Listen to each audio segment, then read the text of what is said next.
Forgetino tati tati wine tike Kongola besare ine yande mandi todo Mi wandi bai koko Kongo rasta bona dado Inde la besare tati tati wine ke yo Kale itelije sasi Simi yodo bai mi songa Nene fune kala Mokora ila bai mi yara Inspiration yantai Kongo little bit of gorko Nota bai kogo Ja tempo ka wore fello yo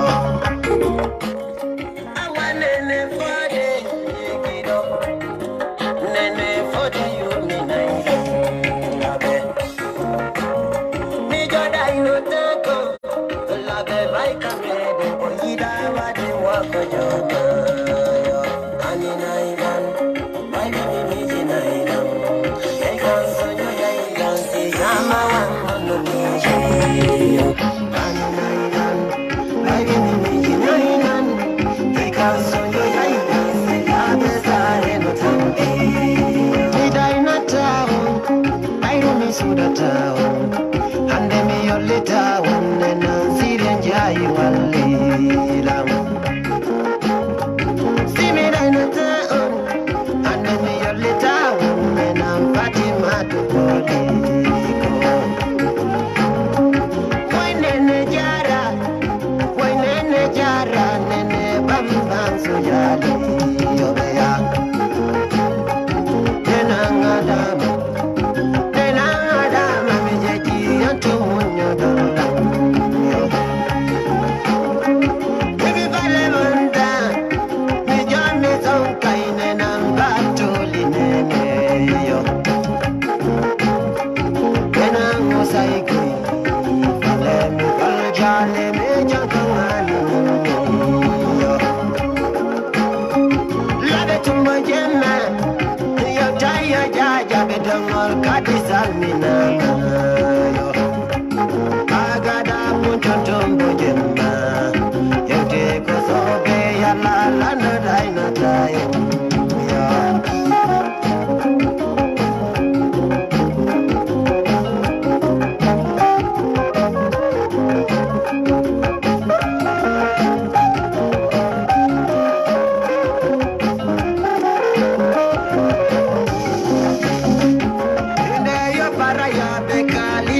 Minana, Tonga mi follow Charlie, Punchu Kadinga Noma. You take a gonga, kick the bones baby. And I go to Jaya Bayoti Raini. Labeani Island, you take a gonga, you be ya Mijopono Taco, yeah. And don't me follow Charlie. Sali kuyate, ale maombo nani yo. Ukoriba igagange, yate mija mungo, fale bona tano yo. Onto jiba bobo kungira, kokanko wanito la unku. Yate kogoga, kamba zamba. Yo to la falena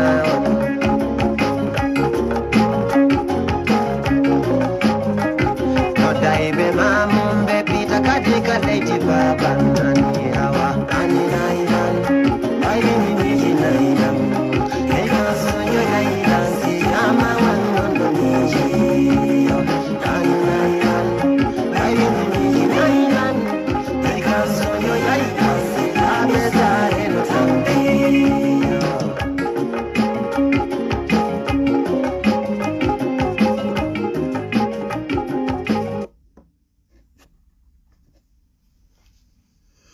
Bonjour, je ne devrais pas faire une vidéo maintenant parce que là j'étais déjà prêt pour sortir, mais on m'a appelé de la Guinée, on m'a donné une nouvelle dont je n'arrive pas à croire ce qui s'est passé, qu'ils ont fait l'élection à Matoto, ils n'ont pas accepté que les journalistes rentrent pour filmer.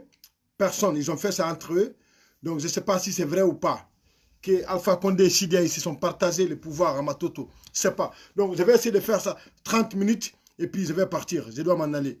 Est-ce que c'est vrai ou faux? Si c'est le cas, je n'arrive pas à comprendre. Vous savez, tous ceux qui n'aiment pas la vérité vont vouloir entendre les mensonges. Les pays limitrophes de la Guinée sont là en train d'évoluer. Et en Guinée, ils sont là en train de... Vous savez quoi? Allez-vous au diable. Si c'est le... Bon, je ne sais même pas. J'aimerais avoir quelqu'un qui va témoigner. Bon, pas quelqu'un qui veut seulement parler. Quelqu'un qui est mieux renseigné. S'il y a une personne, il peut venir nous donner ses renseignements. C'est tout. Si tu as une autre,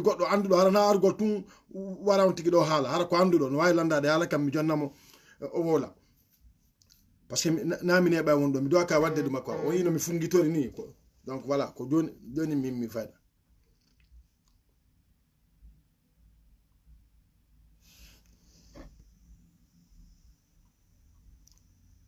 Merci beaucoup on salut Diallo, merci, c'est gentil.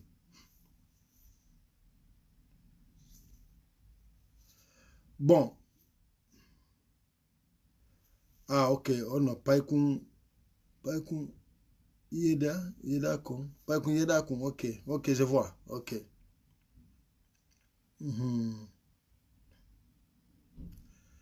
Fi Allah kala no mi noddumo tar do haraf ko fi hollita go taw harad andi ko anduda kon, s'il vous plaît, parce que on a pas gay mi adi. Alors c'est juste pour fi parce que bay mi anda mi yal be noddam be wolani la mi anda be noddam ko wadi mi tay mi lando, voilà. Ok.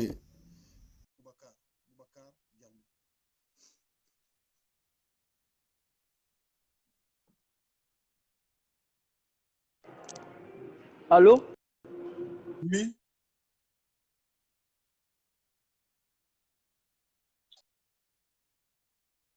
Ah, modi.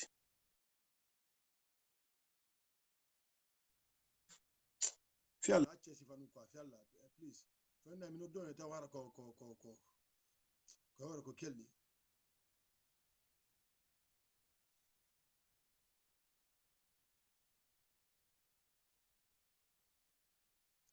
Ok, Abdul Aziz Boiro, on y c'est vrai. Donc on dit tikitikon mi anda ko mi wala boy parce que si tawi dum non konko feƴƴi don e hore on transparence non faut ko feƴƴi don be yilte ke badin do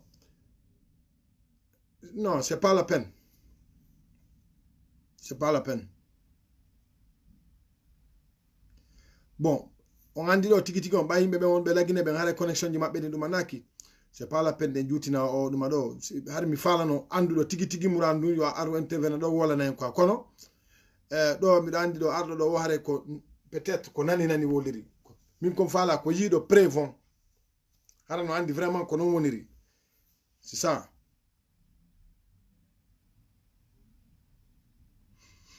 Ah ok, Suleiman Ba, c'est la forcing qui est passée là-bas, ok. Oui, Païkou Massiba. Ah, en tout cas, hein, ça, si c'est comme ça, hein, c'est pas bon.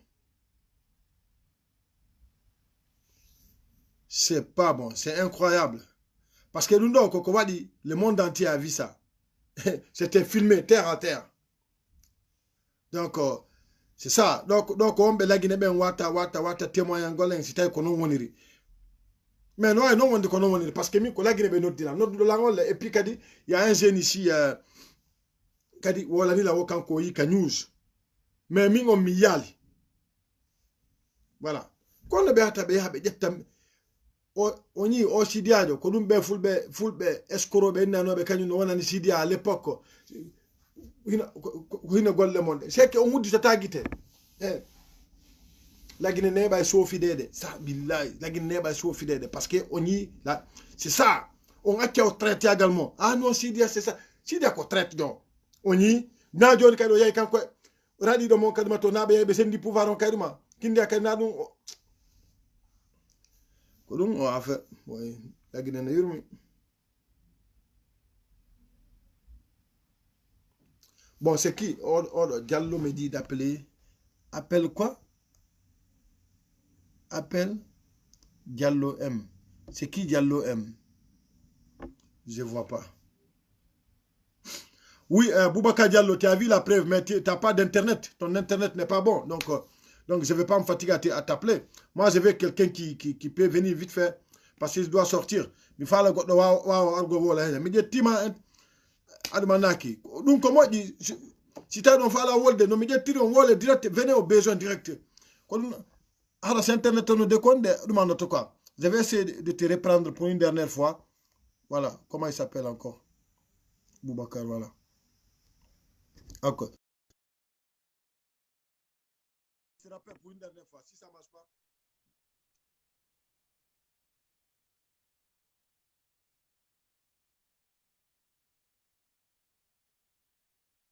Ah, Mesbari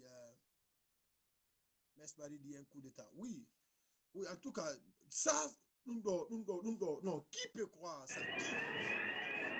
Oui. Allô?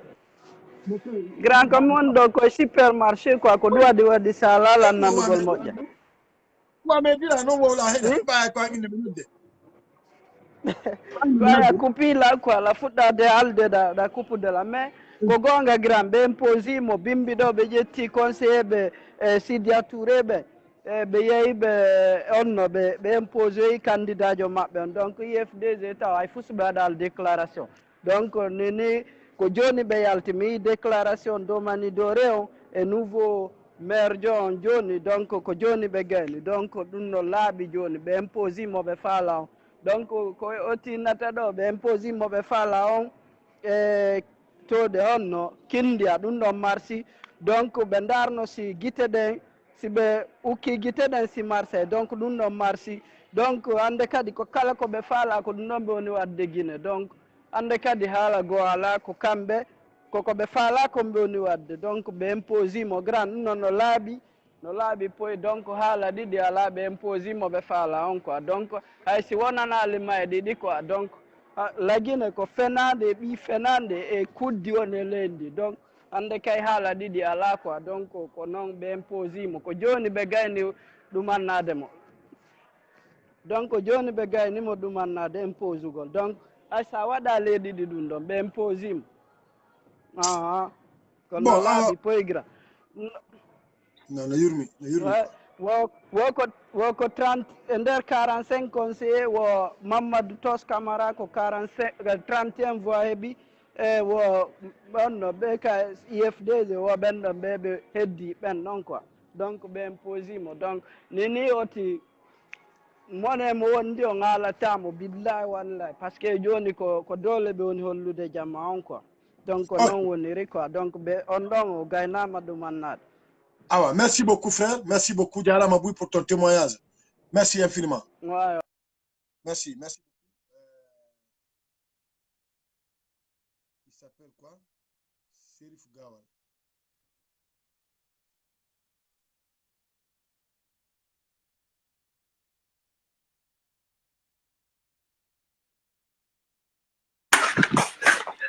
Allô grand, Konnoy, ça va? Moi, va au besoin, direct, moi ça va. Très bien, alhamdoulilah. Je vais me présenter, Diallo Mamad Chérif, chargé à la communication de l'IFDG Orléans, du dernier congrès 20 septembre, 20 janvier, autant pour moi. D'accord? Et qu'en fait, Icole la Guinée, c'est horrible. Qu'en fait, Icole la Guinée, c'est une haine. En fait, Icole la Guinée, c'est contre une communauté. Il faut le dire. Nous ça tient, mais il faut le dire. Hande si wona agneteɗo lagine ma sa agnete lagine ko ya hiɗu pullo ma wondida e pullo joni a yiya sosoɓe tawtuɓe ɓe ɓen non hiɗetake quoi en fait, tu vois. Il y a eu un autre candidat, il y a eu plus de 17 partis politiques qui ont participé à la commune de Ratoma. N'a participé que 11 partis politiques et ils ont élu 7 vice-présidents plus le maire de la commune, d'accord.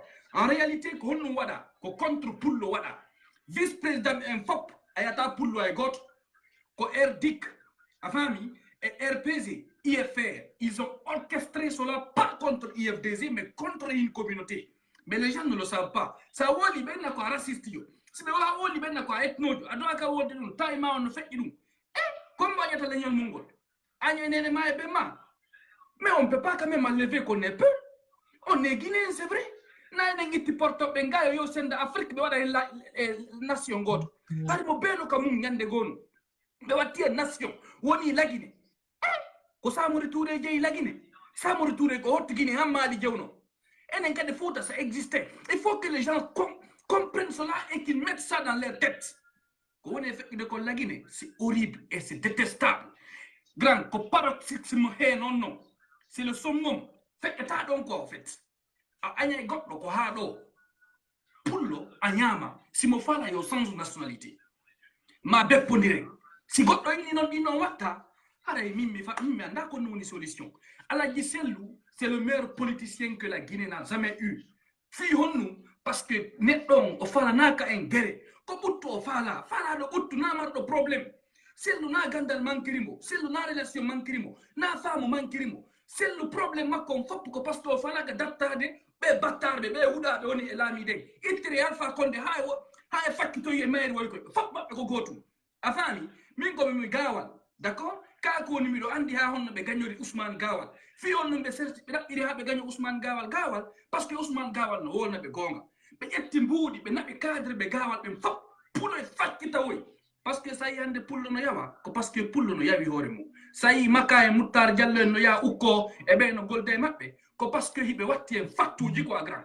pullo na dimo afami no ko ma wondire nen kango ngako no yurmi min ngari mi do ngongi mi do wali do quoi mais hande no way wasa itti berne anden quoi billahi wallahi grand dum do no yurmi ko grand ko ma wondire nen gonga ndi leydi ndi sanzay min ko lagine mi wadi mi jangi ha mi gayni si mi visa mer jangol do ko université libre de Guinée mi wadi ko maninkajo darni mo mi woni président étudiant be ben mi watta fi leñol ha mi hebi kaydi no mi ardi do ni tu vois goddo angi manin goroji ma maninkajo joddo ngo ina ma ko RPG gagni ina ma ko pullo on gagni o ina ma ko etnojo si ko mi etnojo warelan ko mi etnojo mais ngal do vraiment ko donc ko kos dum do hatti ko agram no yurmi explication la technique jonne tedo akken toñugol sellu dalen akken toñugol IFDG c'est les meilleurs du monde entier fala do puttu ka der beengure mum gorko si woni dartaaki beengu makko na fi hara o ronka piide beengu makko afami ko parce que mo fala teddungal respect e o fala ka barminde beengu makko sellu si dartaaki be na fi hara o mara himbe dartanto e mo mais sellu fala naka problème di leydi ko ma jama o ngari sran non ka hore mum accennugol sellu wata politique ba Mamadou Siradio mum ko be wono politique be hebatano ay 10 députés Fouta Jallow celle d'Alen a plus de 37 députés, moi et Aboubacar sont 36 députés. Makanera, on nous a analysé. On connaît la facture de Yas. Mais, min comme il y a toin, Watanengila, Wakilo Lenjange, Hotenga pays même, au pays, qu'on est game. I got up. Na, c'est pas un héritage paternel de quelqu'un, c'est pour nous tous. Si ce n'est pas le cas, qu'il nous libère et qu'il nous donne notre indépendance. Ça nous sert de afami so be inna khana ran taxum ma mu taxum won taxum mané awa gibi as gibi gina ray ka mu taxum wombiri wonna bin taxum mané walla gina taxum afami menen ka men to gawal ko macculo manen ka jolami dun wadi problème men wadi tongere menen na men himbe wada be gere menen ko solution men fa na di ledi donc grand ara min ko do mi andi quoi il y a eu l'élection IMRP IFDG ben participal kala opposition do kade mabbe voilà le candidat indépendant du RPG menace on peut assister d'accord tous les partis alliés à l'IFDG assister donc be fermi salon hay journaliste be jaba nat be ari be wadi piji din habe gagne gor ko da ni kon ko joni be gagne ko John Tos ari woni tu vois beni lanni awa ko non la Guinée wona gerdede Ablaye Bano jodi o wodi ya ronki bay do ngeen smate fop men ngeen jentata kom mais hande no yaltude quoi haray ko en immo daroden dartoden sina dum en beppi ara merci beaucoup grand mi weltike modja non quoi onti aya photo lanci mi wadi mi falji quoi vraiment merci beaucoup billahi mi do moni ni grand mi do moni ni mi bari hande quoi grand mi fala malanda de hunde hotel parce que moi tu renseigné ba ni ka nedo mato ouais parce que on dit ouais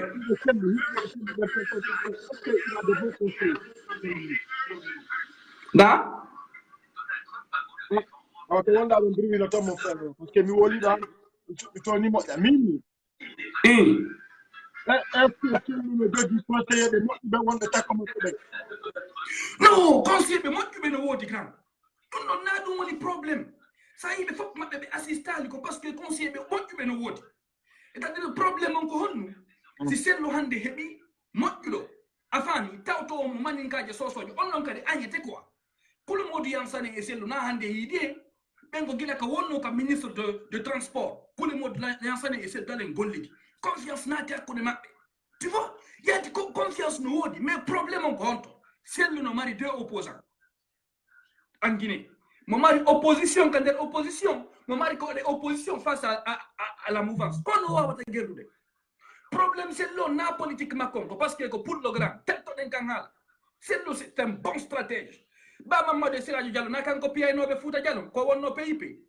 sello c'est un intellectuel il faut le dire jama ono doit andude ɗum sello c'est un bon politicien c'est un homme de paix c'est ça le problème siko guere o fanno hanno huɓɓino gila 2010 miyetoma ɗum gila 2010 hanno huɓɓino sello c'est un homme de paix il faut que les gens puissent le savoir et réfléchir encore hara waɗali des querelles intestines byzantines entre nous famille vraiment c'est un homme de paix voilà pourquoi il est victime à tout moment et c'est pas lui qui est victime c'est la Guinée qui est victime mais c'est la Guinée qui est victime c'est pas celle-là c'est pas l'IFDG c'est la Guinée qui est victime non mais c'est la première fois moi personnellement c'est la première fois c'est la Guinée bepondira à carte la Lyon pas mon Famo diptake, non ko gonga mam, yo tawtuma grand. Tant que ay Côte d'Ivoire, comme pour ton Libéria, c'est comme ça. La Guinée ko pe mim ko non mi fami dum parce que dum grand. Mais la Guinée c'est pour ton dire que là femme de taque jamais de la vie. Fes non, femme de taque fes. Fes non. D'après ce que moi j'ai vu ici, tant que la Guinée ne subit pas le même sort que les Libériens, les Maliens, les Ivoiriens. Côte d'Ivoire, paix Marsata, respect Nata grand, respect Nata. Ça c'est clair. Ouais. Merci beaucoup grand, mi weltike moƴƴano ngaray koye goto quoi. Merci beaucoup. Merci. Ouais.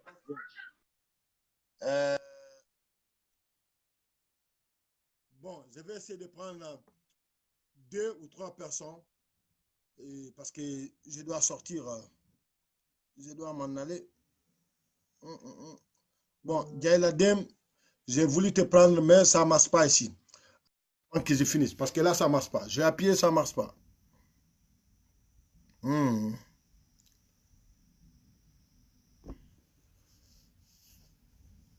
Là, j'ai réappuie encore. Non, ça prend pas. Aïe. Non. Min bi wadde vidéo do ha hande mi wolali dum do. Mais do bayna mi fenango. Tant que la Guinée rurale wa Sierra Leone wa Libéria, hara ko fenale jokkude. Dum don non, marema to don. Jamais de la vie. On dit toujours mi wala di pija avant dum manade. Non ko non tant que wadira non butta parce que hare butta fe dum don son fala tant que subisaka Sierra Leone Libéria Côte d'Ivoire la Guinée wata famu direde ça c'est clair.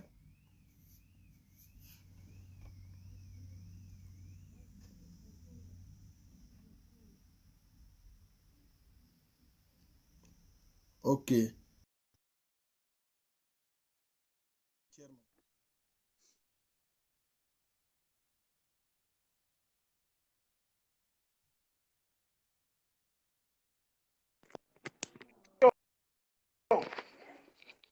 Allô? Oui, allô. Ouais, ok. Ko Diallo Thiarno min ko Guinée Bissau mi woni quoi. Ah, OK. Ok, grand. Vraiment ray ko soutenugol ko ya woli kon quoi, famille. Et que la Guinée ça tire quoi. Ko ha do fata Misutakima. inola. Ok. La Guinée satti woni grand ha feƴƴiti quoi billahi ɗum ɗo ko ha ɗo min mi ronkande ko honno mi mari komi wola hande kadi ay ko ɗum mi wolanno ɓuuri ha hanki quoi min ni probléme on La Guinée fof c'est parce que Kale Modou Yansane supporte l'UFDG. C'est tout le problème. C'est tout le problème. Sinon, il faut y résultat du grand. Faut y résultat du. Mais même depuis Nebi, la seule alternative en Guinée pour que ça soit clair que faut que Aïgoy Ouattara, qu'on est petit Ouattara, qu'un étranger ne sera pas président, ceci, cela. Il a fallu qu'il passe, hein, qu'il passe par ça.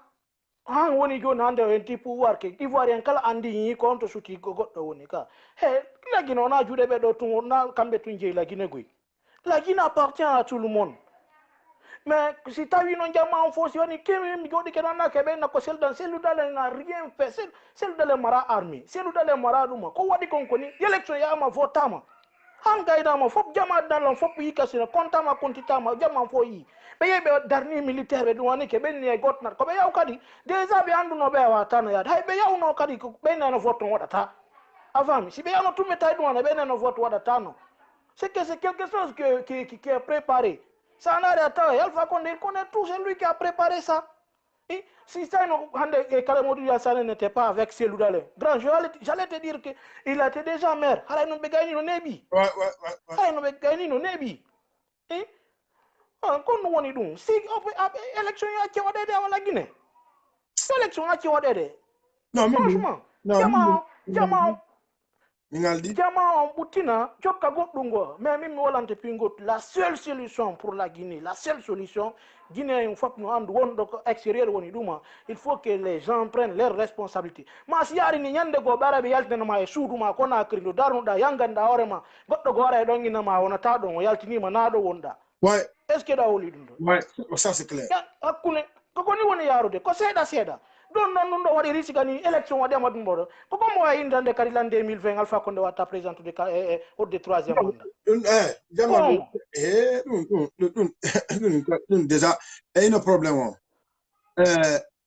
il a dit on portobe ko nafi gibe goddo wata wonde Alpha Condé wata wadde ko won wadde ko lagine harana portobe soutenir non c'est impossible. Grand, non, pour soutenir. Non, Darou Ouattara de, si français be yaadu bombardia be nangoya sikula masano. Jon non enen kala sikasi yimbe be ngimi ke wadi pagay façon gonton promotibe moyen merveille be soutenir ta selu. Dum do mi hunde water ton. Moi je te dis la seule alternative aujourd'hui, c'est la seule alternative pour la Guinée, pour nous, hein, pour nous un petit changement ou grand. Il faut passer par le cas de la Côte d'Ivoire. C'est le meilleur exemple. Parce que ça a une population, donc zéro non. Avant, donc zéro. Mais un qui met des attaques, les Corbonia et consorts là, les 54 communicants de RPZ. Comme il y a des ventes dans les ministères, sans appel d'offres ni rien. Joni kala ko siga o ka mato to do wada ta ko jama fo an election kon wadante ya te election acce wade de la Guinée Alpha Condé wada wa ko fola Gra, nundo hande ko mi artinu nyam mi artu ka sudu worno musala ni billahi bay mi nundo kanet mi décourager keni mi fi la Guinée fo metiti la ni hande la Guinée fo metiti la jama nundo konduni nandi enjoy gonga ko haal jama haaliko enjoy do to do haabe yaltinan hay tuudi men be yakadi fuuta déjà no be no be biela ko hakkunde Allah mon ma wolande ni se njodori ke ni marbe bonne volonté njodi ke ngakkitiri yore men do be ara nyande go Conakry be na mi yawta na ma mi diskita na peji bu nyande go ba do Madina be na do boutique do yaltu nder ga na ngeyo feju fuuta ma yaltu do na Guinée njo na ko ndari ka kindiaw on met Burkindia. Là, ils ont été clairs. Qu'un peuple ne peut pas les gouverner là-bas, ne peut pas être gouverneur là-bas. Djanwa l'Italie, si Djanwa la non Italie, à Soukoulé, si dans Marseille, non? Il y a un problème. Pour votre voulu inné de racisme. Min de la communauté raciste pour Hadjuma. Mais il faut pour Andy, je ne suis pour personne. Mais l'injustice là a atteint un certain niveau. Voyez non? Grand, mi volante pingotu. Grand, est-ce qu'ils se défendent dans ça? Ils ne se défendent pas. Hande ndo jama faut y élection wadi kale Modou Yansane gagnike. Mais quand be fala mo de ko be wadi fala, be wadi. Kono hino problème. Bayru yimbe no wodi leddi gono ton lagine be famata dum. Sumo suudu yonna nyemete. parce que quand hersa e wulugol ala ɓe wi ɗi pays ji fof wono Sénégal en joni ko compagnie aérienne ji ɓe mari joni yahaɗi e pays occident ji laawi no woodi ɗuma ɗo ɗum ɗo fof kañum hersinade Guinée kay ko ɗum ɗo woni golle maɓɓe e hettay to c'est ça. Merci beaucoup mon frère. C'est ça, donc il me reste encore 2 personnes à prendre. Ouais. Ah, Rama Condé, en tout cas, moi, j'arrive pas à croire à ça. Hein? On n'aura pas de transparence plus que ce qui s'est passé ces derniers temps.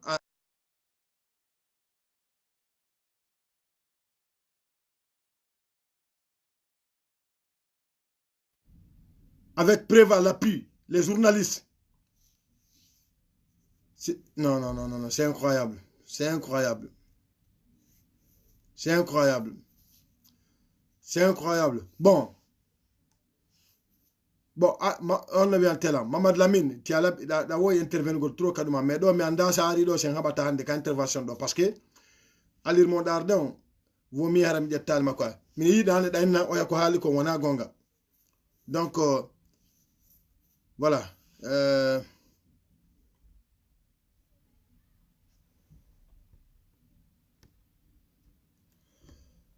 Empire Royal, mon frère, ça n'accepte pas. Diabali.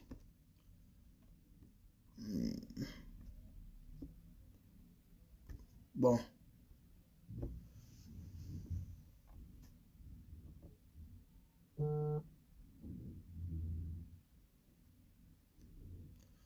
Ok, Mamadou Yaya Diallo.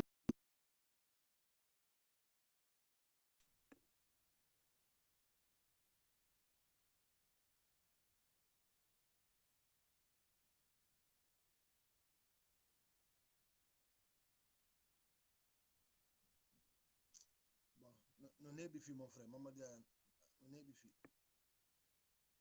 À la today.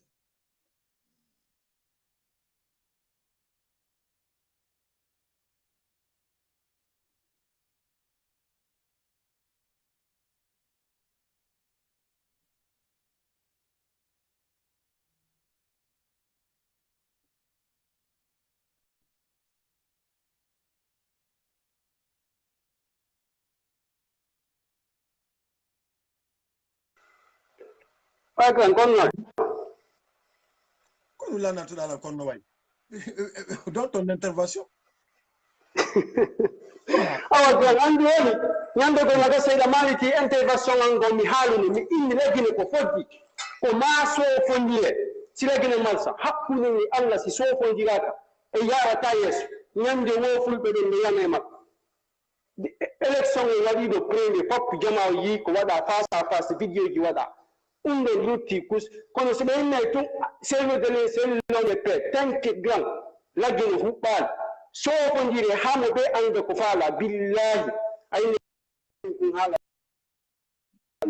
billahi ɓe soññay fulɓe hakkunde Allah noon yaade ni ɓe laare won kala ko ɓe ayi ɓe tawi marsay ɓe waɗay kutte akut a faami ɗum ko ɓe selɓenna yomde peeɗuma Rwanda ayiɗo ila Congo ay neɓa élection maɓɓe président o wujji plus de 3 fois élection o waɗi no fuɗɗitede na président maɓɓe yimmike kala piyon koko ɗum wonna jama décidi net huuraɓe ɓe huura mayaɓe ɓe maaya ɓuttunade ka leydi men Côte d'Ivoire e yi Rwanda e yi ɓen non fo hannde no ɓuttiniredi maɓɓe ni peene wo kono ko irgol ɗo inne escoro yagal wonuma PDP on sile pe mon frère ko ɓuttu falde minen ka leydi men ndi yaara yeeso leggine ko le aljesino manno feere changé nationalité aka ñajjinejo billahi gra sabu nen ɗo o video a nimi laarani go ɓay mino ɗo guine ɗumano mangal wadde direct mo wawandade hakkude mi Allah gram billahi ndo no metti a faami billahi ɗo ko Allah faaboy wallahi kono jaman koye inmo acca escro yagal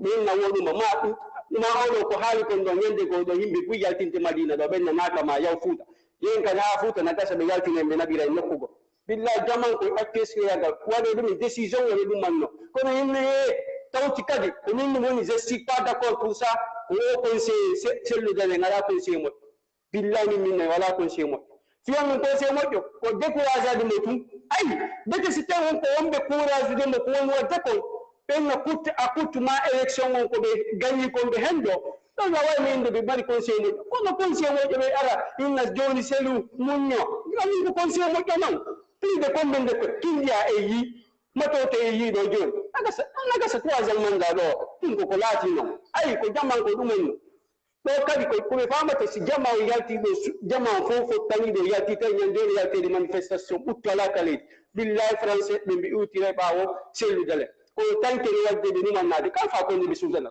ni kal fa kono tuma ɓe yi tawi jama fof no décidi goɗɗo billahi ɓe sutane selludele kono kal gol ɗo e peede pe on sellay pe mon frère e waɗoy ko ɓeyɗa kon Congo e yi Rwanda e yi koye sellumin noon gram min ko ɗum noon min mbaɗi komi ala na ya sikkude mereɗo min na ko waɗi kon ton ken goto iɗanni min tanan ko non ka yinde alpha kono iɗanni min mi sofintinaka e fiiɓe ay ka gram ko ɗum min mbaɗi komi ala.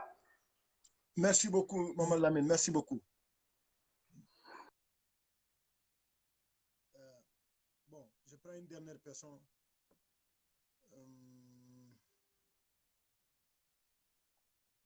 Non, mais l'undo kadi be exagérer. Hay élection maire l'undo kadi be tako be wujjirni be jatta be na be wujjunyam be jatta élection maire na faire non présidentiel. Goddo subota ko konto Allah je nirtamo hakkunde Allah.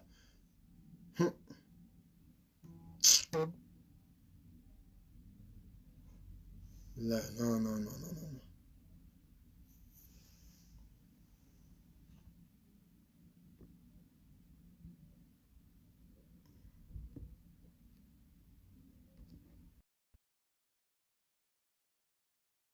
Okay.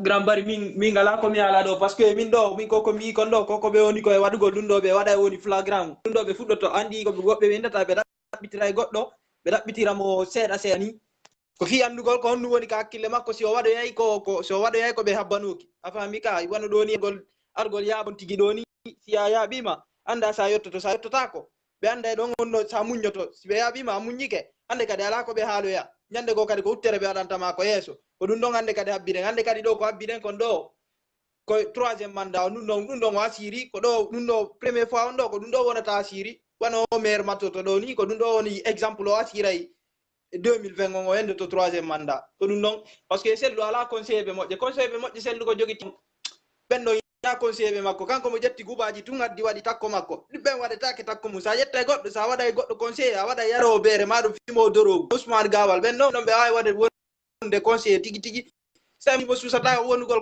waɗugol ɗum noon yo mo potto mo waɗa goɗɗo goo minen Ba Mamadou no moƴƴino ko si Ba Mamadou addi mo mais ngabbike mo joni kankadi o change o waɗa goɗɗo goo fami ka Ba Mamadou oynino kanko tappuɗoma wo koya yotto.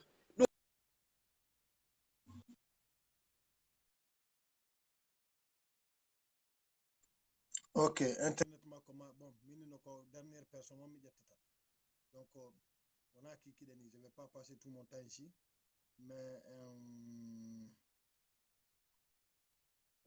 bon il y a attends Oumou Hawa Sow donc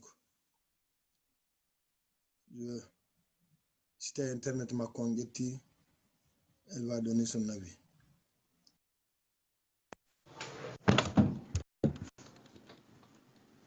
Allô? Oui. Allô, bonsoir. Anda mi nodde to a wonali prête. Oui, bonsoir. Oui, non woni prête la innude on ala tantu kon. Non, min kala windo ɗo ko yo taw no woni prêt parce que min ko ɗum ɗon andita min mi nodday won ɗo donc mi watta mi suɓata mi nodday. Ok, je m'excuse alors monsieur Sow.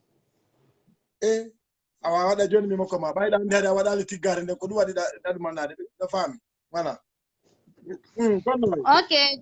Ok, ça va. Jo ko fi ko woni kon feƴƴugol ko leydi men. andi ko fewndi kanko leydi men joni suuɗanaki hay goto o pouvoir ɗo biyo laami jama fappu no suti objectif monsieur hono Alpha Condé on ko o visi wa ko parti goto ko parti IFDG o vise militant IFDG président IFDG mais moi je me demande pourquoi il est contre ce parti parce que je crois bien mi towale duuɓi kono mi nanali mi sikku wonɗo e on parti hari kañum e monsieur Alpha Condé étaient des ennemis dans le passé mi sikka joni laɓani c'est très clair pour la Cellou Dalein ce n'est pas pour défendre le parti de la Cellou Dalein mais toute personne consciente wowlirayɗo fii wowlayɗo gonga harana wowlirayɗo fii ɗaɓɓugol beleɗe ino suti bingu laamuɗo victime ɓe ɓen ko parti goto ko IFDG ila Cellou Dalein jama on no ɗo no soñja no inna ila Cellou Dalein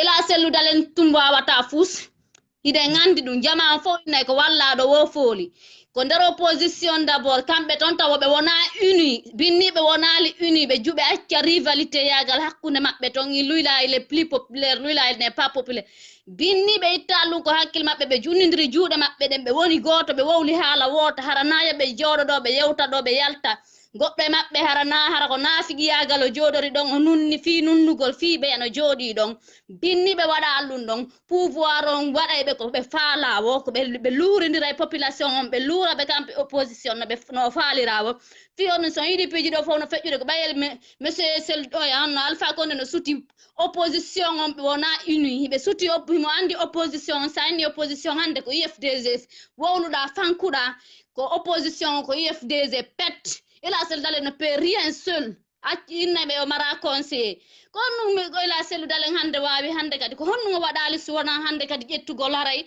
wallugol militant ɓe ɓen ɓe heɓa arme ala ko waɗali o waɗi o manifesti yimɓe makko warama butikaji sunnama Madina ko honnum o wawi ɓuri ɗum ɗon o dartike laamu ngun pusi o wawata ɓuri ɗum ɗon koɓe wallumo ɓe wona unique opposition ɓe accati critiquegol ila Cellou Dalein il est nul il est comme ça l'homme de paix comme ça o wona ila Cellou Dalein yo ittu kadi yo waɗu hunde wotere hakkille makko o tawa ɗaɓɓum beleɗe hande kadi innede il est l'homme de paix comme ça imo ɓutti o yiɗa guere yo ittu ɗum yo jama yo ila Cellou Dalein kankadi yo inni hande kadi qu'il est très rebelle yo ɓe inni ko kafrejo goɗɗo siɗa mari sifa o président jo yeeso ma un kafre a wona yan kadi plus que lui sinon il va te rouler dans la boue chaque jour so hi ko waɗi kon kindiya ɗum ɗon ha hanno waali ɗon ɗum ɗo kadi ɓay ko parti makko joni ce n'est pas l'affaire de Peul c'est l'affaire du parti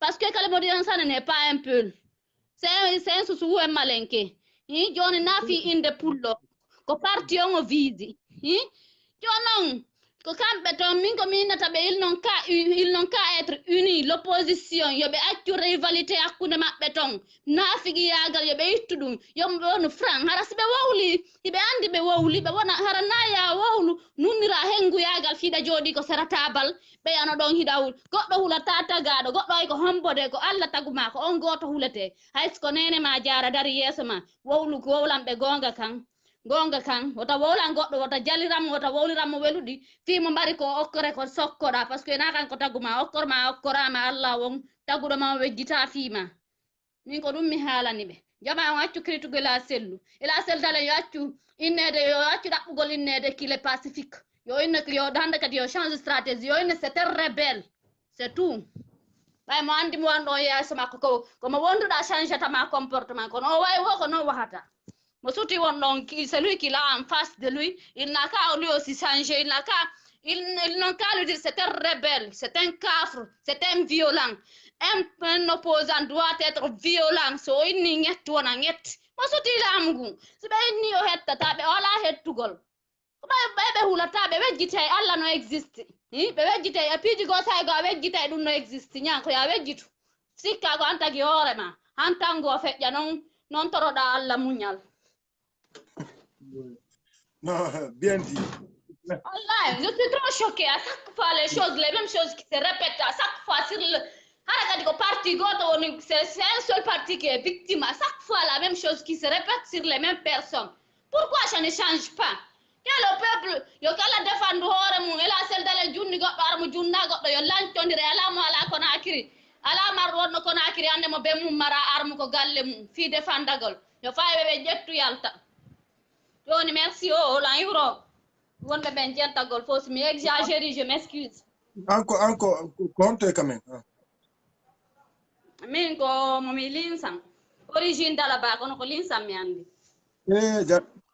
ja ko enen awa armi mi jattata ki gawol ko do kono gasi c'est bon minimise men kono ko menen yaltinta o paye dum ko woni do parce que menen si woni amen souci are meden souci na men na fiji. Non, c'est bien, merci beaucoup. Yara Manani. Merci. Ok, Merci. ciao. Merci, très bien.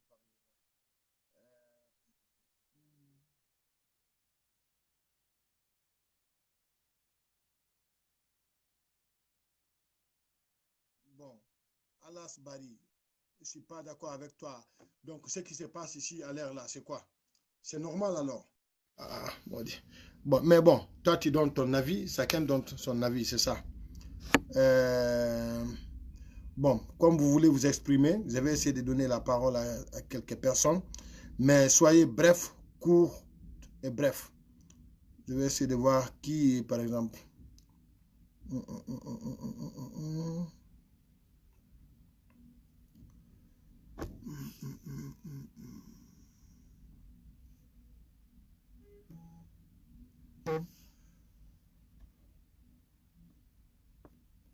On le vient tel en Empire Royal. Ça prend pas. C'est pas ma faute. J'ai appuyé plusieurs fois. Ça reset. Je sais pas pourquoi.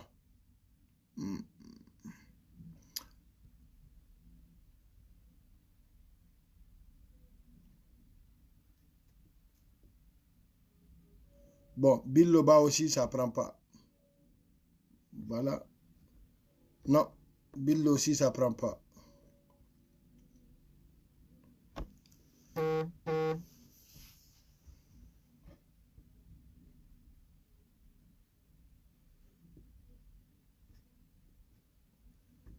Bon, Annie Montana aussi, ça prend pas. Donc, ne vous fâchez pas, ne vous énervez pas. Moi, j'essaie d'appeler. Mais, beaucoup parmi vous, ça reset.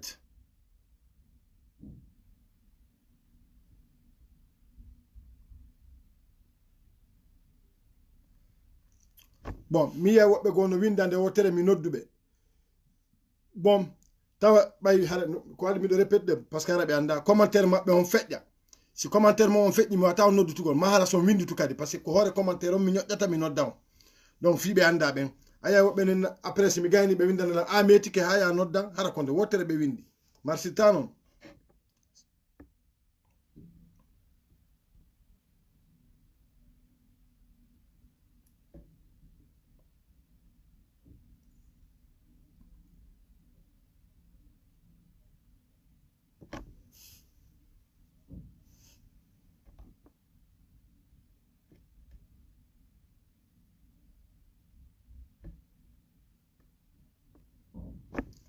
Bon, en cas de Rama Ba, téléphone ma on jabale. Donc c'est pas ma faute.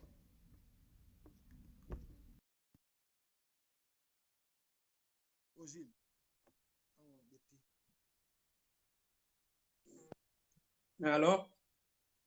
Oui. Ouais, grand bonne nala donc. Non, vraiment. Ça fait ça fait la landa de kono aya ka privé tar do hewre golla. Baum. Vas-y. Non, même faut se faire fari wallahi lagine. Ma mo ya dar ke wol golla ha kupiyawa. Non der ratango no moƴƴi ko wa.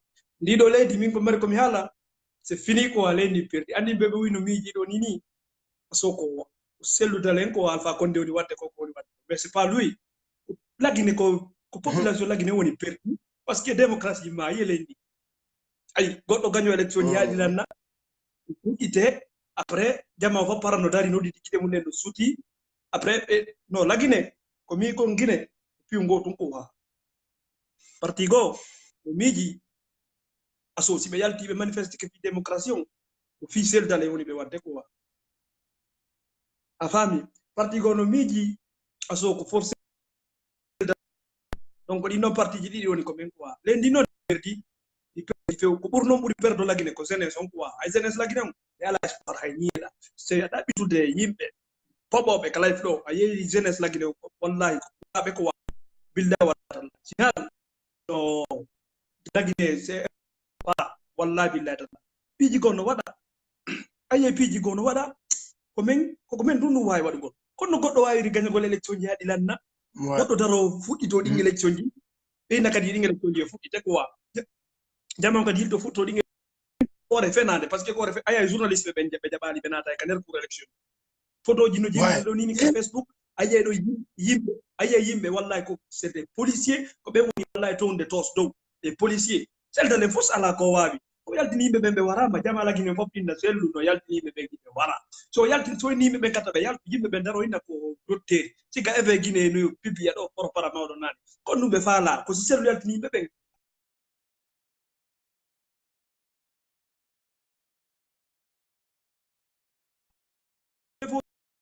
les évolue ko ka ko fi yimbe be ko tel dale hande life makon o golino mo afami ni ko di yare bo fata ko lamu da bere mo ay fi gol lamu wara fi kono fi mbudi mo ma mbudi ko ami ba won gol ma da be jamaw yo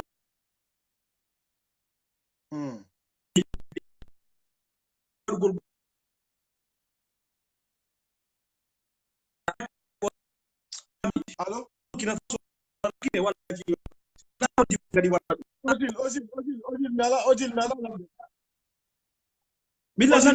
Binanali rien ko wala binanali fus. Allô? Allô oui. Allô? Allô? Allô oui. La mande. Ito mango foto.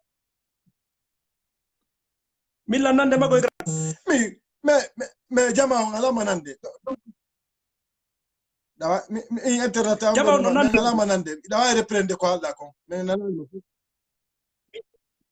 mini wona yimbe na jama no wono pays lu tudi wono inugol wono Sénégal ma dum Côte d'Ivoire ma dum e Burkina Faso da be moto ara wala la Guinée ko enen jeunesse ko be moto wala hore mu abami donc si jama on dari kero ha mawdoje de adna mur nanni nangi peñe otas afami wallahi billahi tallahi hara lendi perdi jama on yimbe be fop anda do no na few do jama yimbe be ko perdi min ko sel dale afami wallahi go tan yo ware ko wa dun wallahi billahi parce que dino e famu jama si yalla no ware goddo so mayu hore hara résultat ya ta mayu hore fenande ma afami donc bay no ngi la Guinée lo joni zo viso ko selde milta be selde tona yal joni ko heddi wo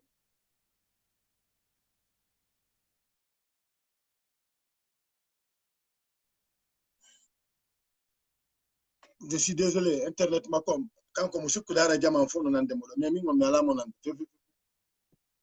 je n'entends pas.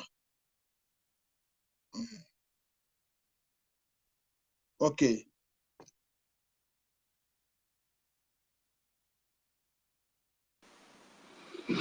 Allô, Grand Barry. Bonsoir. Oui.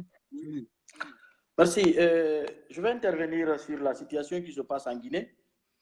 La façon dont j'ai compris cette situation, quoi. En fait, c'est un peu décevant, mais moi, je vais dire la façon dont j'ai compris ces choses-là. Le raté, ce n'est pas ces élections d'aujourd'hui. Le raté a été après quelques 6 à 7 mois.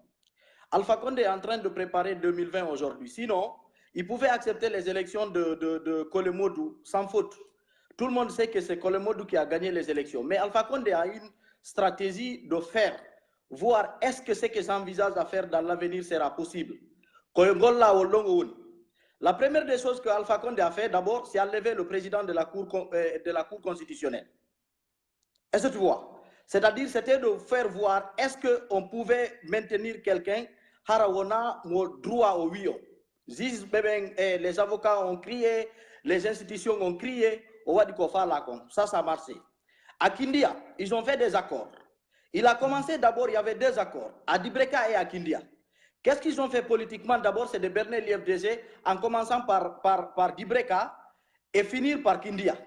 Sinon, il fallait commencer par Kindia si l'IFDG avait été aussi vigilant et venir par Dibreka. Si vous n'avez pas respecté les accords, si vous n'avez pas respecté les accords de Kindia, on ne va pas respecter les accords de Dibreka. Parce que Dibreka, IFDG était majoritaire.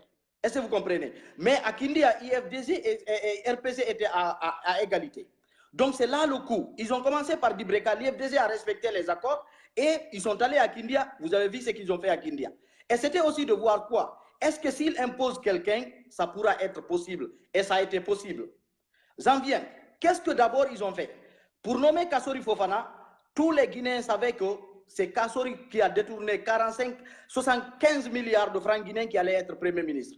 Ils ont dit ça d'abord pour voir est-ce que les Guinéens vont accepter. Ils ont trouvé que c'est possible, les Guinéens vont accepter avant que le décret ne sorte. Dans des Kassori, des ministres, il faut nous Premier ministre. Mais tous les Guinéens savent que la façon dont Kassori avait fait, lorsqu'il était nommé au temps de Conté, qu'est-ce qu'il a fait de la Guinée? Ça a été possible. Au cas de Matoto, ce n'est même pas un cas de Matoto. Tout ça, ce n'est pas important. L'important, c'est quoi? Ce qu'ils sont en train de faire aujourd'hui, c'est préparer 2020. Est-ce que c'est possible d'aller faire ce qu'on veut en 2020? Ceux qui sont en train de parler de modification de la Constitution aujourd'hui, il y a Damaro qui parle, il y a le ministre de la Jeunesse, Bantamasso, qui parle, il y a le chef de cabinet qui parle. Est-ce que tu as vu un seul Guinéen, que ce soit la société civile ou bien des Guinéens qui sont conscients, sortir pour barrer ça? Est-ce que si me fala ma wadde dundo me wawa wadde pourtant me wawa wadde. L'élection que tu vois aujourd'hui, c'est tout comme mascarade de tout voilà quoi, c'est que ce n'est même pas important. Moi je ne vois pas dire c'est l'IFDG qui est faible ou bien c'est quoi. Le problème c'est quoi? Ils sont en train de voir est-ce que stratégie mo be fala wadde 2020 be wawa mo wadde tawata vraiment koko be fala comme be watta. Et ça marchait. Ça marchait. Regarde la façon dont ils ont tenu les élections. C'est des militaires qui soulèvent c'est-à-dire un maire. C'est des militaires qui applaudissent pour un maire. Est-ce que tu comprends? La stratégie qui a manqué à l'IFDG, moi je vais leur dire toujours. Tu sais, deux fois on a tendance à dire qu'on a des militants, mais seulement les militants ne peuvent pas porter un parti au pouvoir. Je vais vous dire la franche vérité. Les Américains ont dit le pouvoir ça se paye.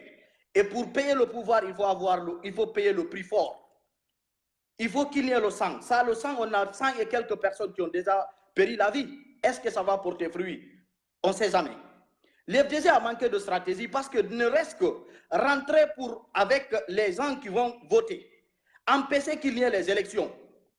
Ça allait être quelque chose qui allait être sanitaire. Mais faut que ma bébé aille no bena attendre ton. Ablaïba, il était venu. Aïe vidéo dit ngo fait ikonkindia. Si mon marno ko wala mo élection on latano ko ndenyandi. Ils ont fait des communiqués hier pour dire que tout ce qui va se passer à Matoto, le ministre de l'administration du territoire est tenu responsable. Qu'est-ce qui s'est passé? C'est ce que le gouvernement veut, c'est ce qui s'est passé. Moi, je vais appeler l'opposition. Quand on parle de l'opposition, j'entends d'autres dire on est en train d'accuser la cellule, l'opposition n'existe, ne l'aide pas. Est-ce qu'il y a une opposition à part l'IFDG? Moi, je crois qu'il n'y a pas une autre opposition à part l'IFDG. Donc, s'il n'y a pas une autre opposition, c'est seulement l'IFDG qui est conscient de la situation que le pays est en train de traverser aujourd'hui. C'est à l'IFDG de se battre avec ses militants parce que, moi je peux dire aujourd'hui, 70%, voire même 75% des électeurs de la Guinée soutiennent l'IFDG. Mais on va soutenir l'IFDG, ou bien ils vont soutenir l'IFDG jusqu'à voir qu'ils ne pourront pas avoir le pouvoir. Actuellement, il faut qu'ils partent à faire comprendre Alpha Condé que la meilleure façon de respecter le droit des citoyens, c'est accepter de reconnaître les élections qui ont été faites. Si ce n'est pas le cas, moi je crois que ce n'est pas la peine qu'on aille aux élections. Moi je crois que ce n'est pas la peine qu'on est là à faire des discours inutiles. Parce que moi je crois que les discours ne serviront à rien, absolument rien. Les discours ne serviront absolument à rien. La stratégie manque beaucoup à l'opposition. Et quand je parle de l'opposition, il faut que je parle de l'IFDG. Il faut qu'ils comprennent aujourd'hui. Alpha Condé, tout ce qu'il a fait aujourd'hui, C'est comme si c'est 2020. Ils ne doivent même pas penser à la journée d'aujourd'hui. C'est une mascarade. Ils sont venus faire ce qu'ils veulent. Mais c'est voir jusqu'où la population peut accepter les bavures d'Alpha Condé. C'est voir jusqu'où la population peut accepter réellement. Ousmane Féoubari, s'il te plaît, ne me pose pas de questions. Laisse-moi, je vais lui parler d'abord. Je vais lui parler. Ah, ok. Ah, merci. Écoute bien, je vais lui dire, la meilleure façon de combattre l'injustice, c'est de dénoncer, c'est de manifester, c'est de dire qu'on n'est pas d'accord. La meilleure façon de dire qu'on n'est pas d'accord, c'est d'être en face de ceux qui sont en train de violer nos droits et nos principes pour les barrer la route, qu'ils soient par la violence ou qu'ils soient vraiment par la paix. On est allé avec Alpha Condé avec tout ce qu'il faut. Moi, je n'appelle pas qu'il y ait la guerre en Guinée ou qu'il y ait quoi que ce soit, mais j'appelle à ce qu'on respecte nos droits. Et si nos droits sont respectés, quel est l'intérêt de la guerre? Il n'y a pas d'intérêt à la guerre. Dans le cas, tu sais, il y a quoi? Oui.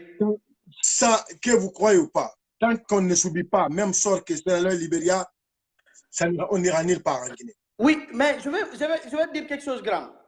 Pour qu'il y ait ça, pour qu'il y ait un changement, il faut qu'il y ait, c'est-à-dire un trône. C'est-à-dire, quand je parle d'un trône, il faut que Hebo, quoi. Tu as vu, non, au Sierra Leone, il y a élection faite, il y a tranquille. Oui, ils sont déjà en démocratie maintenant. C'est ça. La Guinée, non, on n'a pas subi ça. Tant qu'on n'a pas subi ça, c'est pas la peine. Oui, moi je comprends, mais Dandi, ça y est, vraiment, ko ela sellu yo wadu ni ma ko ela sellu yo wadu ni opposition à la wadu de la sellu comme on est opposition ko ela sellu avec l'IFDG, c'est eux qui devront être plus déterminés à faire barrer la route à Alpha Condé, parce que koko faut quitter do min koko be wadi do ayande. Moi j'attendais à ça, j'ai dit ça à beaucoup de personnes même qui sont à l'IFDG, c'était même pas important ce qu'ils ont fait là. Moi ça me prend pas trop la tête, parce que moi je sais tout ce qu'Alpha Condé est en train de préparer aujourd'hui, c'est 2020. C'est voir est-ce que ça va marcher, et ça a marché. Donc, si on n'a pas été capable de défendre une commune, est-ce que c'est quand il prendra le pouvoir qu'on sera capable de défendre? Non. Il faut que le Guinéen sorte aujourd'hui pour lui dire non, il faut que les élections soient respectées. Depuis une année, on a fait des élections législatives, pas des élections présidentielles, on n'a pas pu proclamer des résultats. Est-ce que tu vois? Ils ont berné l'opposition à faire des accords et des accords. Et ces accords ne nous ont servi à rien. Prochainement, moi, je leur dis d'ouvrir les yeux et comprendre qu'avec Alpha Condé, moi, je crois, c'est la force qui peut faire changer Alpha Condé. C'est la force qui peut faire avancer ce pays-là. Oui. Moi, j'ai une question. OK. L'affaire des députés, là, sérieusement, si les Guinéens n'étaient pas méchants, est-ce qu'ils auraient dû accepter le fait que leur mandat est déjà expiré? Et puis, Alpha Condé leur propose encore. Sinon, figure Mayaga, pourquoi ils ont accepté ça? Oui, maintenant je vais te dire tout ça. Moi, je te dis tout ce qu'Alpha Condé fait, tout est politique. Est-ce que tu vois? Tout ce qu'il fait, je vais t'expliquer. Je vais t'expliquer. Moi, j'ai eu à poser la question. Moi, j'ai eu à poser la question à des gens qui sont même à l'opposition, qui défendent des...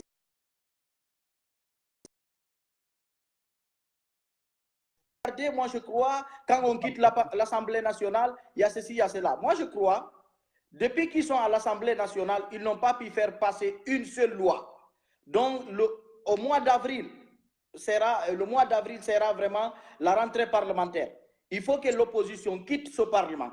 Au mois d'avril, il faut que l'opposition refuse d'aller faire ce rentrée parlementaire, d'appeler Alpha Condé à respecter les lois et principes du pays. Donc, à moins que tu aies quelque chose à me demander, moi je crois, tout ce qu'il est en train de faire aujourd'hui, c'est politique, c'est pour préparer 2020. Retenez 5 points qu'il a posés depuis là. Il a pris Kassori pour lui mettre Premier ministre. Il n'a jamais accepté de faire un congrès au sein du RPC. Il est le président de la République et le président du parti, le RPC Arc-en-Ciel. Ça, c'est 3 points. Il a accepté de mettre par décret, de nommer le président de la Cour constitutionnelle par décret. Il a fait ce qu'il a fait à Kindia, à Marseille, et voyez ce qu'il a fait à Matoto aujourd'hui. Tout ce que Alpha Condé est en train de faire aujourd'hui, on ne peut plus accepter l'inacceptable. Le mieux, c'est d'appeler Alpha Condé à respecter les lois et les principes qui font vraiment la démocratie. À moins que cela, moi je crois que le pays là est très mal barré, ce pays est très très mal parti. Il faut que l'opposition s'élève. Quand on dit l'opposition, moi je crois que les militants ne vont pas sortir juste pour sortir. Il faut qu'il y ait une tête, il faut qu'il y ait une bonne politique et vraiment une stratégie qui va faire mener le pays en avant. Sinon, ça ne sert à rien de manifester, ça ne servira à rien. Depuis 4 jours, 5 jours, est-ce que tu as vu l'IFDC a sorti combien de communiqués? Qu'est-ce que ces communiqués ont servi? Fallait que tous les députés, fallait que tous ceux qui sont élus à Matoto, parce qu'ils sont à égalité à Matoto, que toutes ces personnes-là rentrent au sein de la commune pour les députés rentrent. Et même si c'est de se prendre au collet pour dire que les élections n'auront pas lieu et que les élections restent vraiment et demeurent que Kolimodou est le maire élu de la commune de Matoto. Mais hélas, dommage.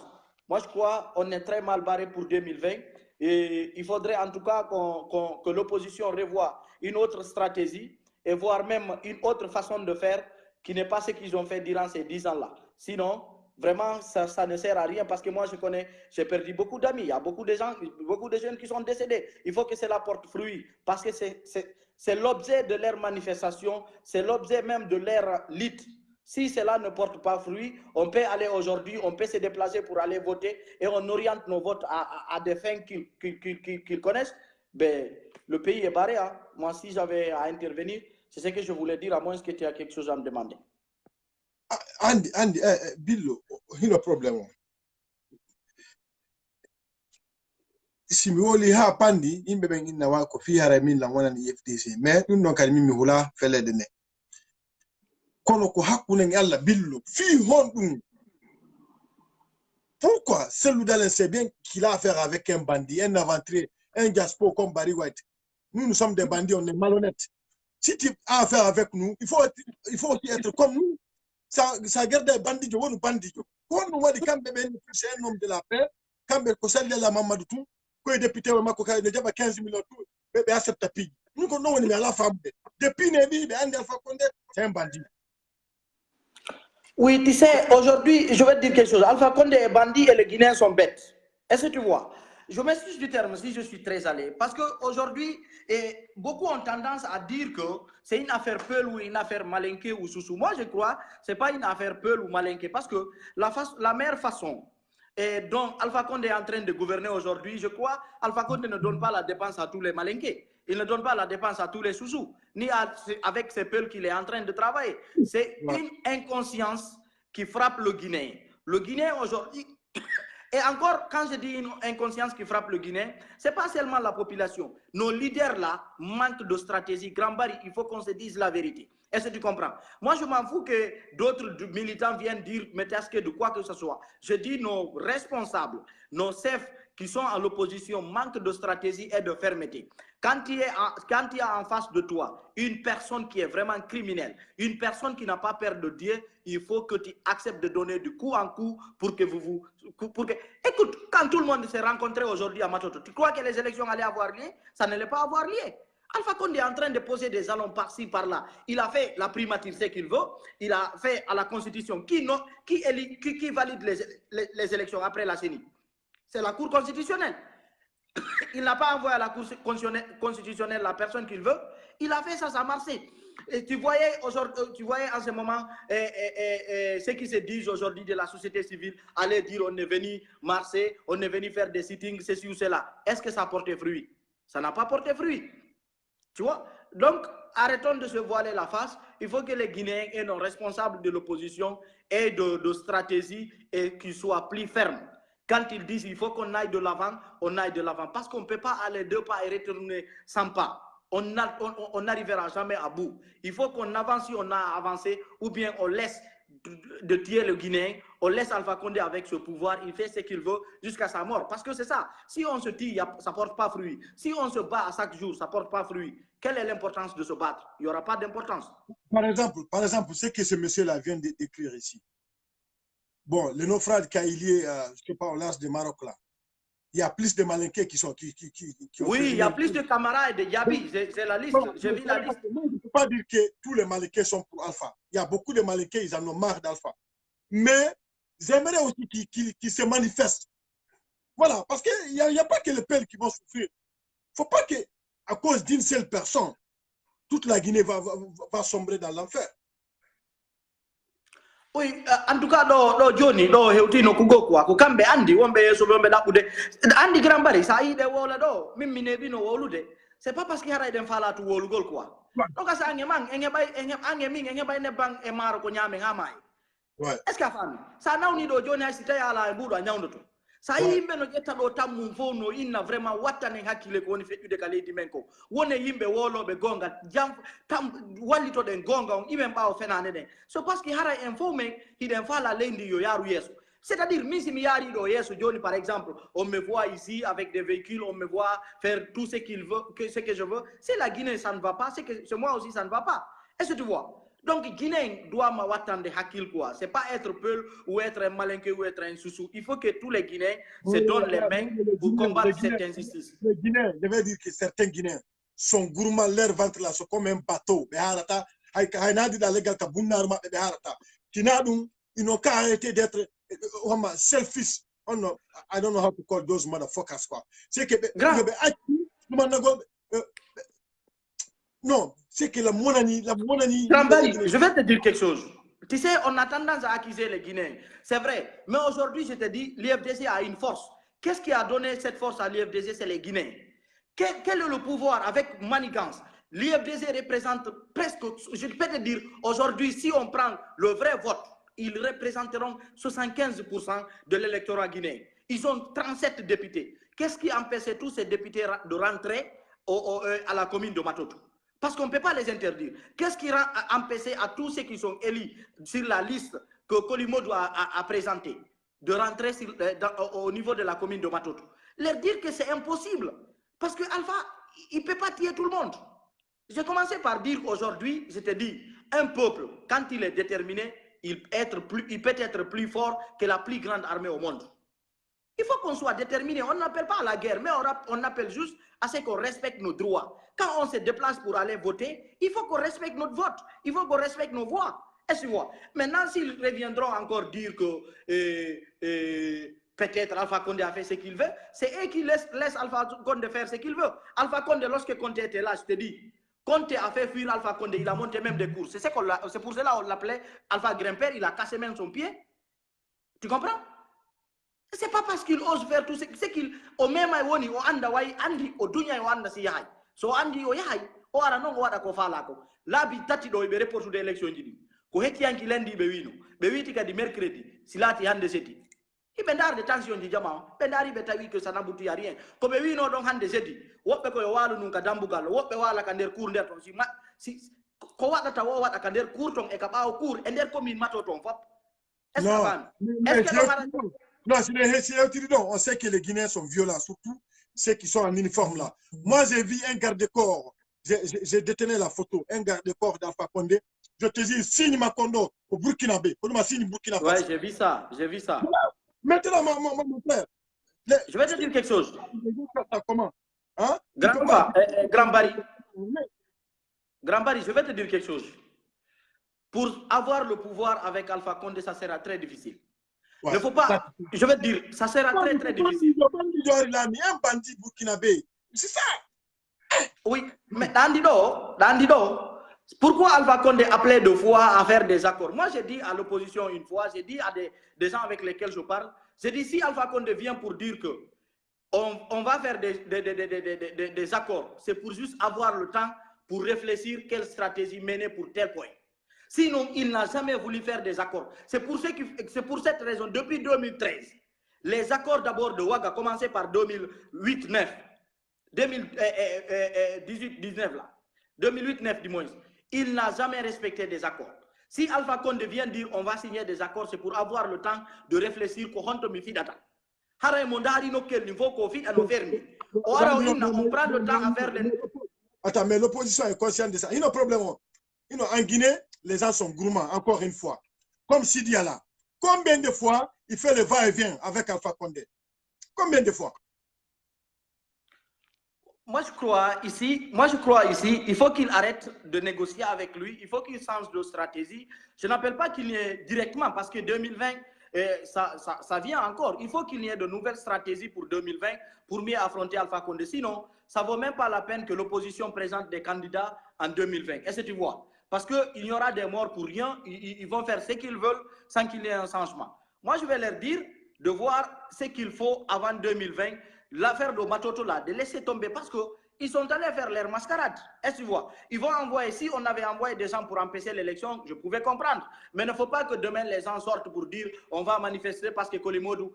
Lorsqu'on a installé l'autre à Kindia, Ablaï, regarde Ablaï Ba, c'est un homme très courageux. On a pris un mourant, Maïdo, Bewadi, maire Kindia. C'est un mourant qu'on a mis là-bas. Tu vois? Qu'est-ce que Ablaï Ba n'a pas fait? Parce que l'opposition a manqué de stratégie et de fermeté. Hey, grand, Maïde konde wote regoy. Goddo maya ta labidi. Hande ay goddo no wito lahara ari ni ko mi mayno ko ni si fekirno. Jamais. Si on ti mayo mayi sa awura. Sellu dalen hande no jogi fardo mo goto jogake nder Guinée fo. Himorondi feccere population guinéen. Il faut qu'il soit déterminé et il faut qu'il soit plus ferme à combattre le pouvoir d'Alpha Condé. Moi, je vais dire quelque chose aux Guinéens. Sérieusement, je ne suis contre personne. Mais les jours où Alpha Condé va quitter la Guinée, là, les Guinéens vont se réunir, vont se comprendre. Parce que moi, je ne pense pas qu'il y a un malinqué ou un chouchou qui va vouloir foutre le bordel en Guinée comme Alpha Condé. Alpha Condé n'est pas guinéen. Un malinqué reste un malinqué, il est guinéen.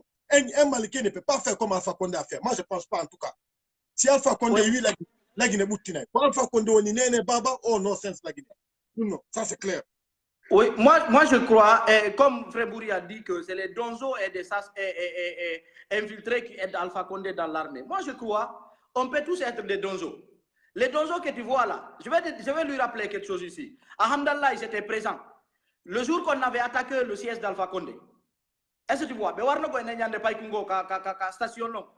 Kodom miyama donzo jogi be di lebi koko yada be ki be ati lebi mabbe fogo e jikiri e porto parta koko be rondoto. Kodom mi ko bafo arno sovi donzo rugo be bebi ni moi bafo inni mono oh te grigi là t'ont servi à quoi? Ça t'a servi à rien. Pourquoi tu es venu ici? Tu vois? Pas be récupérer ko yete donzo kongrambe na ti diribe vrai non go mo malade. Ko yeso andu wat donzo fop ko fenande fo no ay wonde donzo. Bebe yata don fop ko be holkata do bukko ina gebe wi ani be fan futere man na gra. Ça n'a dit servi à ma bébé kay bembe wala fo no wonde donzo lagi esa fami yo ne fo sita ko donzo woni walu den fo wonen donzo ha ju mengo mars après non alternement civil c'est ça parce que fo ici ya ma in donzo be ni ko wanyo fo no dapude kural wani wani ala futa ko wawde ko goddo woli goddo be na sa accali balde mami wadade de ni joni madade si tay don andi ko andu ko konko don menas ko adi wado nu en exécutif ke fero wadanda ko dum piji grand hes anani goddo geru tuggo o tide kaleti avami bedo même je crois c'est seulement avec une bonne stratégie qu'il faut faire respecter les lois et les principes dans notre pays. À moins de cela, on est vraiment très mal barré. Je crois qu'il y a d'autres qui veulent intervenir et ils vont intervenir. Mais moi, je crois la stratégie. Moi, je suis à la fin. Bon, normalement, je dois avoir des vidéos. Non, merci, Bill. Oui. Merci d'avoir. La stratégie d'Alpha Condé, c'est juste voir qu'est-ce qu'il fera en 2020. Moi, c'est ce que j'avais à dire. Vraiment, merci bien et bonne soirée. Merci beaucoup, Bill. Merci. Voilà, merci. Et au revoir à tout le monde.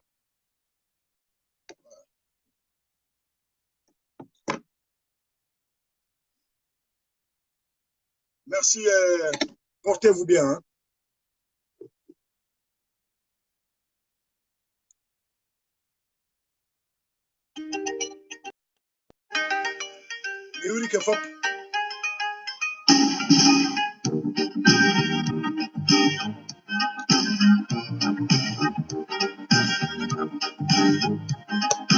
Bonjour à tout le monde, salut Rubian de l'Allemagne, salut à tout le monde.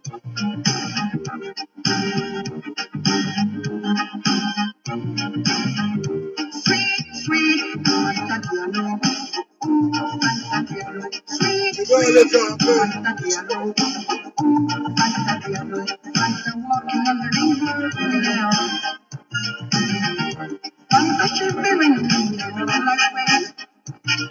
On m'a demandé mon éducation.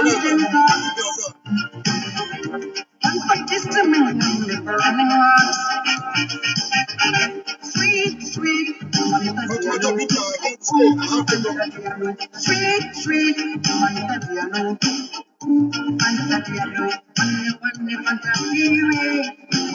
sun. I wonder for the Milky Way under the sun. I wonder for the Milky Way under the sun. I wonder for the Milky Way under the sun. Wherever again she flew away with the sun. Wherever again she Milky Way under the sun.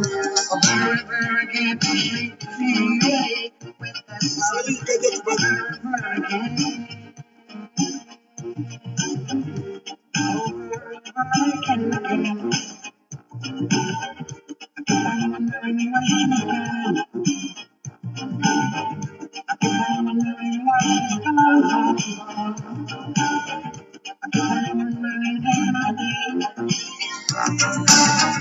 I keep on wondering why she's gone. Sweet, sweet, yellow. Sweet, sweet, yellow. Walking on the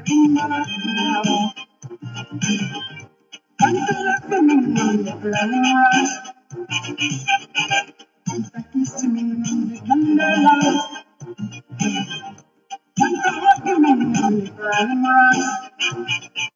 Mamadou Baldé, la Euro famille Manfop, big up à toi. Et salut mon ami personnel, Alpha Talent. Sweet, sweet, salut les deux. Sweet, sweet,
I never leave me in